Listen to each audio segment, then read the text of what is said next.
बघा कुरडूची भाजी मस्तपैकी आणि कवळी कवळे एवढी चिरून ठेवले आणि अशी कुरडूची भाजी तर मस्तपैकी करते मी आता।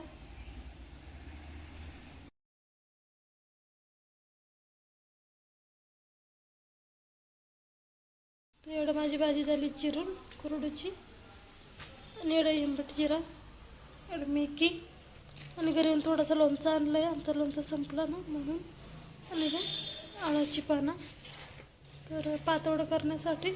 तर बाकीची वरची खराब झाली आहे तर ज्या चांगल्या त्याच घेईल। तर याच्यात या थोडीशीच आम्ही की तर याची मस्त चटणी बनवेल आणि भाजीत वगैरे टाकाय नाही तर मग चटणी याची पण चटणी होते।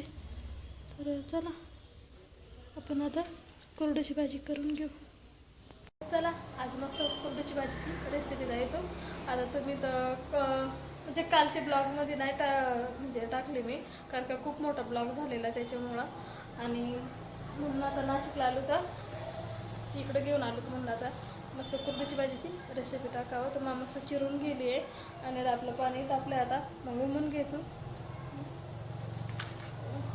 चला आता मग प्रयत्न करतो प्रत्येक व्हिडिओमध्ये ठाकराचा बोलायचा आणि म्हणजे दोन्ही भाषा मिक्स होतील असं काही नाही पूर्ण ठाकराचाच कारण का आता कसं मरायला इकडं नाशिकला आणि मग भाषा मिक्स होतेच। असं काही फार नाही का निवाळच ठाकराचं बोलता येतं किंवा निवाळच सुधरून बोलता येतं असंही नाही, दोन्ही भाषा मिक्स होते तर समजून घ्या। तर चल मस्त पाणी तापलं आहे आणि तर मग कुरडू याच्यात सोडून देतो आणि भाजी उमूनच करता डायरेक्ट नाही करता, डायरेक्ट केली तर मग वास मारते ना त्याच्यामुळं आणि बऱ्याचशा गावठी भाज्या त्या उमूनच करतात।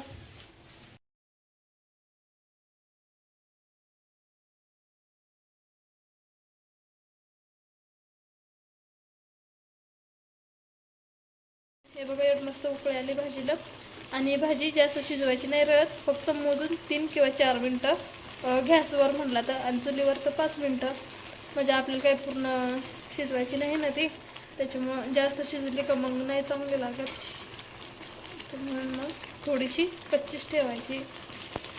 तर हे बघा आपली भाजी शिजली आता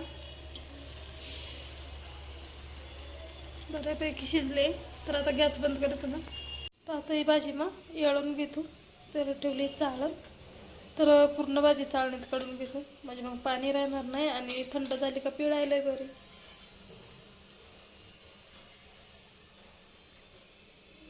पूर्ण भाजी पाण्यातून काढून झाली आणि पाणी बघा कसं झालं चॉकलेटी आणि आता गार होऊ देतो आणि मग मस्त त्यातलं पूर्ण पाणी काढून घे। भाजीतलं पूर्ण पाणी काढून घेतलं आहे, पूर्ण निपळून घेतले आणि कांदा पण मस्त फ्राय होतो तेलात। तर चपात्या झाल्या आणि तव्यावर आता भाजी करतो आणि एकदम साधी सिंपल रेसिपी एकदम गावठी पद्धतीने।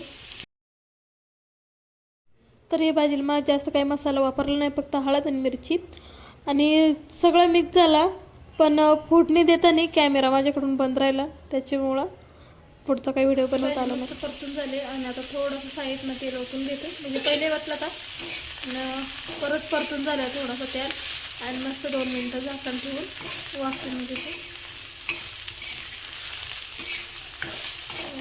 मस्त पैकी। आता आपण झाकण काढून घेऊ आणि मस्तपैकी एकदा परत मिक्स करू आणि मग आपली भाजी रेडी।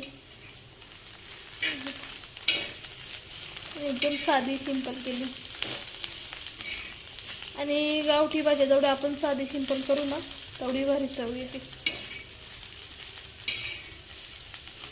आपली भाजी रेडी झाली तर मग थोडासा हिंबट जिरा टाकतो याने मस्त वास येतो आणि चव पण मस्त वाढते आणि हे गावठीचा हिंबट जिरा त्याच्यामुळे काही कोथिंबीर वगैरे नाही टाकेल, नाही तुम्ही सांगाल कोथिंबीर टाकेल आहे तर कोथिंबीर नाही टाकेल मी।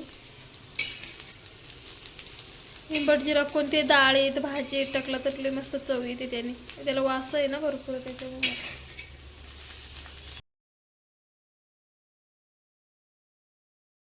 तर आपली भाजी रेडी झाली, एक नंबर भाजी रेडी, मस्त झाली. हे बघा, कोरडूची भाजी आणि लय दिवसातून खातो, वर्षातून पहिल्यांदा खाय घेतली ही भाजी. आणि ही भाजी तर तसं तुम्हाला सगळ्यांना माहिती आहे, पावसाळ्यातच भेटते आणि उन्हाळ्यात पण राहत्या, पण त्यांना इल राहते त्या वेगळ्या थोड्याशा राहत्या भाज्या. तर ही भाजी मस्त रेडी आणि एकदम जुनी लोकांच्या पद्धतीने बनवली. असं काही तिच्यात मसाला नाही, काही नाही जास्त टाकला. आपण जवळजवळ मसाला टाकू तर ती वेगळी चव येते आणि जी ओरिजिनल चव राहते ना ती आपल्याला भेटत नाही. त्याच्यामुळे ना जेवढी साधी सिंपल करता येईल तेवढी साधी सिंपल करा. तर चला, माझी तर तब्येत काही व्यवस्थित नाही, त्याच्यामुळे माझा आवाजही क्लिअर येत नसेल आणि एकदम बारीक येत असेल आणि वेगळा. तर त्याच्यामुळं व्हिडिओ एवढंच थांबते तुम्हाला आणि तुम्ही एकदा ट्राय करून बघा मस्त. चला.